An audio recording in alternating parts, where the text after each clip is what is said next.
All right, we got to talk about Nebraska. I was on the call for that game in Lincoln.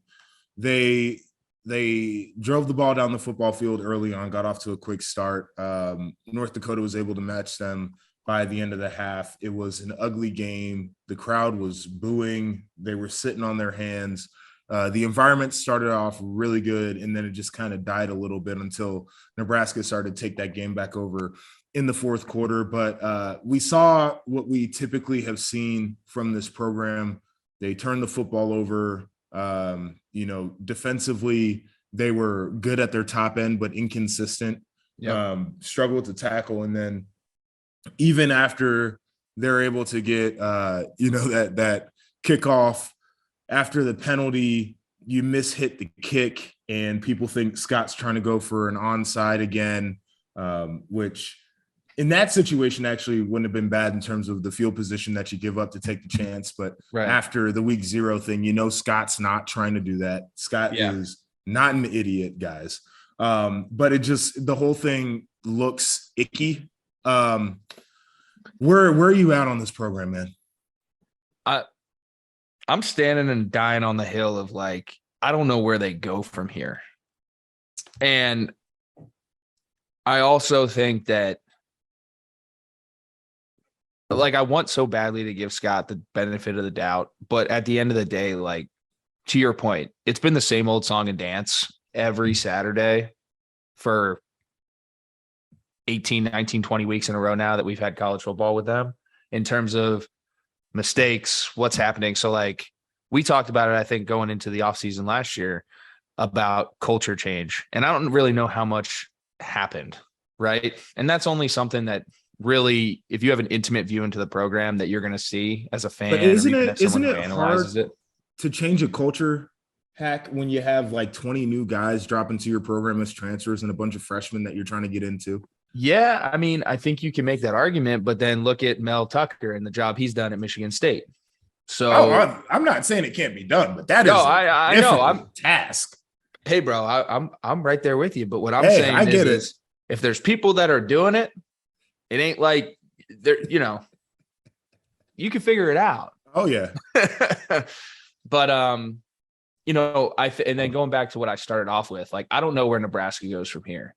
Like, this is your prodigal son. You're no longer as tasteful as you once were in terms of facilities, a draw. Like, back in the 90s, no one wanted to schedule Nebraska. Now, like, come on, like, anyone's going to take them on right now. So, and that's a shift for Nebraska fans. And, they need to understand that. And I think if you depart from Scott Frost, the only option you have is somebody who's just desperate and been out of coaching and who really wants to coach again, because I don't think you're going to be able to go out and pull a primo guy to Lincoln, Nebraska right now, state of the program, everything that's going on. I don't think you're going to be able to do it. Yeah. I don't foresee how Scott Frost can turn this thing around and make it pretty. It's inevitable. Yeah. And it's a shame too, because I know that just from the number of times I've talked to him, how much it's weighing on him. And you come back home like you want to do well. And the thing is just kind of gone off the rails. But it's now the thing that I find interesting though, is I talk to people in coaching and I get a 50-50 vibe on Nebraska. Half of the guys are like, hell no, wouldn't do it. I'm gonna avoid it with all costs. And the other half of the guys are like, well, they're building a new football facility and there's a lot of booster money and they still got history. So it's probably not as bad as people say. I'm like you.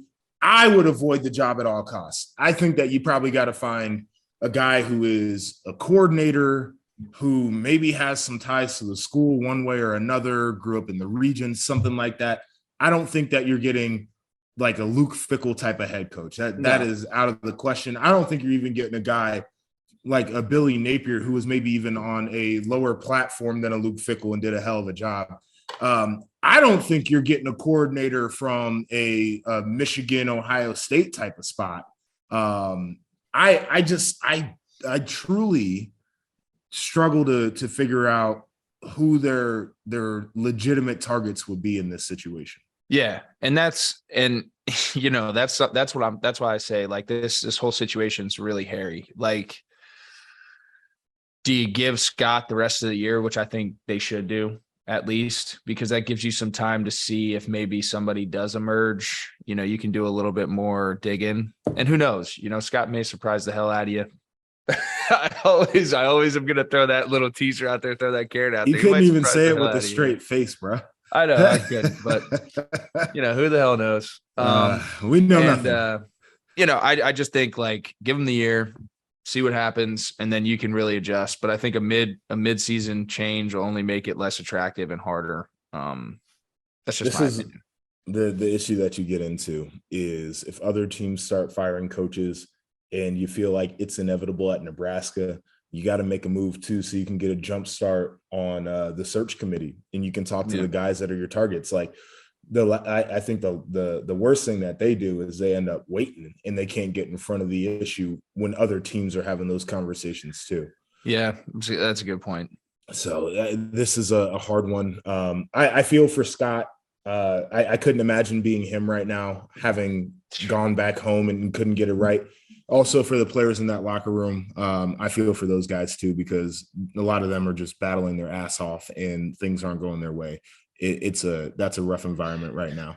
That's life, though, man. Yeah, I think these people will get out of it better. Everyone involved, they take it the right way. Well, that's exactly what it comes down to is like, nobody ever envisioned it being like this. I think this is a big ass learning experience for everyone that was involved. And you can always flip it to a positive down the line. Yep. What's going on, guys? Rob Doster here, the founder of the Field of 68 and the Field of 12 Media Networks. I wanted to take a quick minute to let you guys know about an exciting new project that we have been working on for the last 3 months. The Almanac, an all-encompassing preview of the 2022-23 college basketball season. We spoke with every single Division I head coach to give you a robust and accurate preview for all 363 Division I college basketball teams. We have predictions for conference finishes for all 32 leagues. We have features on the best freshmen, the best big men, the breakout stars, the coaches on the hot seat, so much more. It is 600,000 words of sheer happiness for the college basketball fan in your life. The Almanac is going to be available for digital purchase on September 26th for just $19.99, but you can pre-order it today using the promo code HOOPS and save 20%. Just hit the link in the description below.